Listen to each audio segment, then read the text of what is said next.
So in this lesson, we're going to look at a couple more Lewis dot diagrams and get some practice with drawing their structure based on the Vesper model. And then we're going to talk about the concept of polarity. And that is why drawing the correct Vesper model or the Lewis dot diagram with the correct orientation of atoms is so important. Okay, so let's look at the first example here. I tell you you have PCl3. And so the first step that I need to do is count my valence electrons. Well, phosphorus has 5 valence electrons. Okay. Chlorine has 7. I need to multiply by 3 because I have 3 chlorines. So I have a total of 26 valence electrons. Okay. So I'm going to draw out my atoms. Got 3 chlorines and they're sharing electrons with phosphorus. That's my next step, is to share. Then I need to add lone pairs of electrons. Remember, every atom except for hydrogen wants 8 valence electrons. So chlorine right now has 2, so I'm going to add another 6 to give me a total of 8. 2, 4, 6, 8. Same with this chlorine, and same with this chlorine.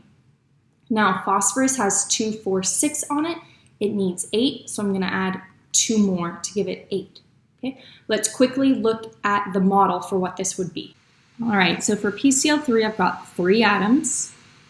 I've got 1 lone pair, and so this is what the molecule would look like. Okay. So notice it looks kind of like a pyramid. So let's see how we would actually draw that. All right, so what you should have seen is the following.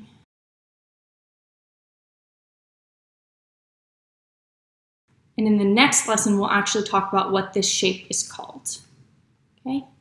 So it is extremely important for you to draw it using the Vesper model, right? Remember, the Vesper model tells us that the electrons will repel each other, so they'll take whatever shape is necessary to minimize repulsions. So that is why this shape does not exist, and it in fact exists like this. This is what the PCl3 molecule looks like, and it'll be really important in just a moment when we talk about polarity.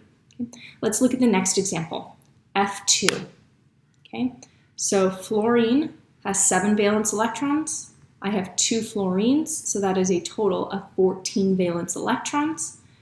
I'm going to share electrons. I just have 2 atoms, so it's just going to be fluorine with fluorine. Now I need to make sure everyone has 8 valence electrons. So I've got 2 here, 4, 6, 8, 2, 4, 6, 8. And really quickly, I'm going to go back. Give me 1 sec. And I forgot to do my very last step for example 1, so I don't want to skip that. I forgot to check to make sure I'm using the correct number of valence electrons. So let's double check that. 2, 4, 6, 8, 10, 12, 14, 16, 18, 20, 22, 24, 26. I'm good. Okay. All right. So for example 2, I've now counted my valence electrons. I've shared electrons. I've made sure that I've added lone pairs of electrons, so every atom has an octet that needs an octet.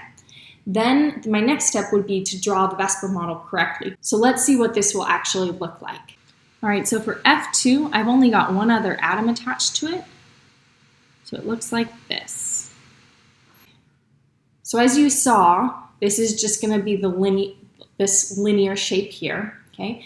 And the last thing I need to do is count my valence electrons to make sure I'm using the correct number. So I'm using 2, 4, 6, 8, 10, 12, 14. I should be using 14, so I'm good to go. Let's look at the next example. Carbon dioxide. All right, so carbon has 4 valence electrons. Oxygen has 6, but I have 2 of them. So it's going to have a total of 16 valence electrons. My next step is to share electrons. So I'm going to share with oxygen, okay? And now I need to add lone pairs of electrons so everyone has an octet. So oxygen here has only 2, so I'm going to add 6, 4, 6, 8.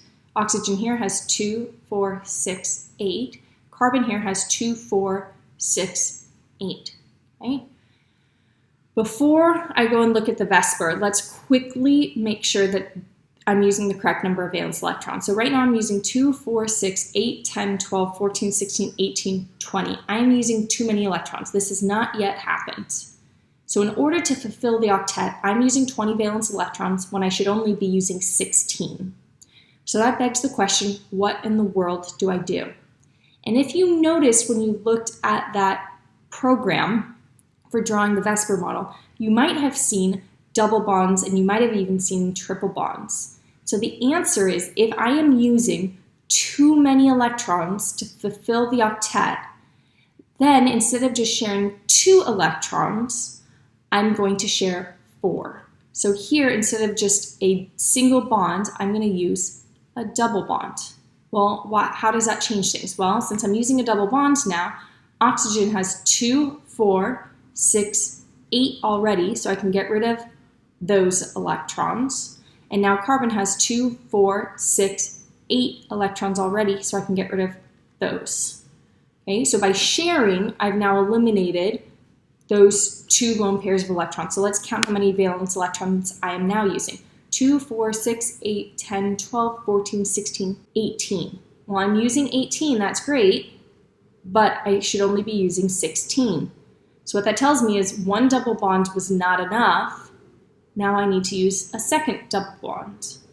Okay, so by using a second double bond, this oxygen now has 2, 4, 6, 8, so I can get rid of those lone pairs, and carbon now has 2, 4, 6, 8. I can get rid of that lone pair. So now let's count again. 2, 4, 6, 8, 10, 12, 14, 16.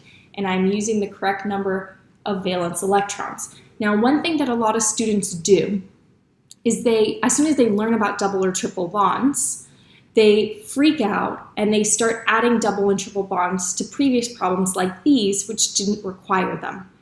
Be careful. Notice I drew out my structure, counted and checked my valence electrons, and only when I saw I was using too many valence electrons did I then go back and use a double bond.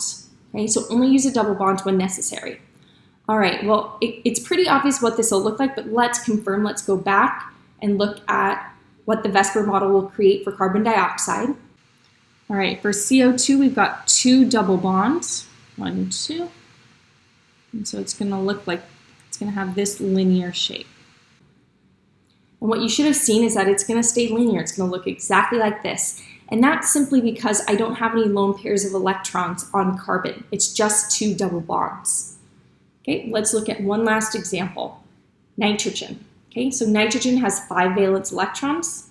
There are 2 of them, so that's going to be a total of 10 valence electrons. So I'm going to draw nitrogen. I'm going to share electrons between it. Then I'm going to make sure everyone has an octet, so I'm going to add lone pairs of electrons. 2, 4, 6, 8, 2, 4, 6, 8. Now, I'm going to count my total number of valence electrons that I'm using. 2, 4, 6, 8, 10, 12, 14. I'm using too many. So as soon as you make that comment of, oh no, I'm using too many, then that tells me I'm going to need to add a double bond. Okay, and therefore this nitrogen here is going to have 2, 4, 6, 8. I can get rid of that. 2, 4, 6, 8. I can get rid of that. So let's see, 2, 4, 6, 8, 10, 12. I'm still using too many. I should be using 10. So that tells me I'm going to have a, triple bond. So then what that looks like will be 2, 4, 6, 8, 10. I'm using the correct number of valence electrons. So let's see what that would look like. For N2, I've got a triple bond. So it's going to look like this. Okay, so as you saw, you're going to keep this exact same shape. All right. Next concept, and this is key because we're going to be using this when we're talking about why molecules exist the way that they do. Polar versus nonpolar. Okay? Polarity for molecules, atoms will pull electrons with different forces depending on their size. That concept is electronegativity. I'm not going to get into that in detail in this class. What you need to know is simply that 2 different atoms will pull electrons with different amounts of force. And so as a result, if you notice here, what is created is what we call a dipole. So notice oxygen is pulling electrons towards it. This oxygen is pulling electrons towards it. Those arrows are called your dipoles. Okay? And if those dipoles cancel, meaning if you imagine a tug of war, an oxygen is pulling on carbon and this oxygen is pulling on carbon, that carbon wouldn't go anywhere. It would stay put. Its dipoles cancel. In that case, your molecule is nonpolar. And let's look at another example. Here, I've got carbon in the center, and I've got a chlorine pulling it up that way, another chlorine pulling down, pulling down, pulling down. Imagine you have 4 different people pulling in all of these different directions, and you're just standing there right there. In that tug of war, you would not move. And so as a result, what we say, we don't say, oh, in a tug of war. We don't use that terminology. We can think of it that way. But our way of explaining it scientifically is to say that the dipoles cancel. Okay? Meanwhile, if your dipoles do not cancel,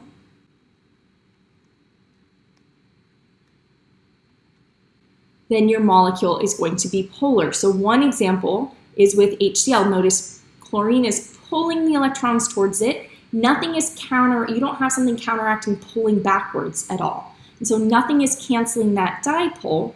And so as a result, we say that the molecule is polar.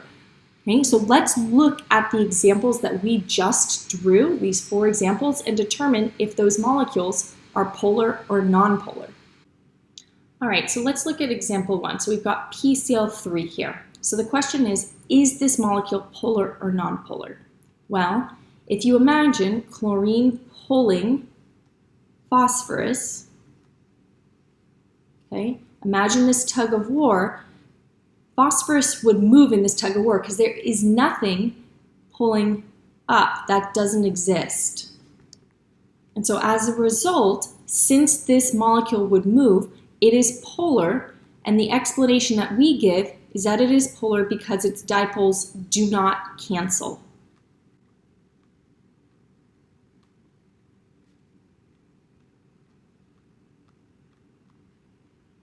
Okay, let's look at the next one.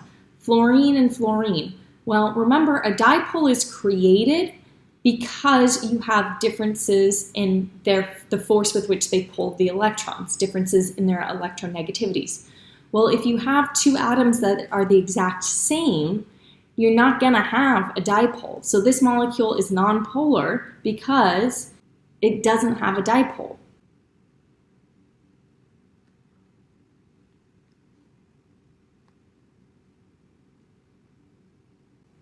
Okay, let's look at the next one, carbon dioxide. Imagine oxygen is pulling carbon's electrons towards it. This oxygen is pulling the electrons towards it. All right, would carbon move in this tug of war? And the answer is no, it wouldn't. It's being pulled with equal force. Therefore, it is nonpolar, and it's nonpolar because its dipoles cancel.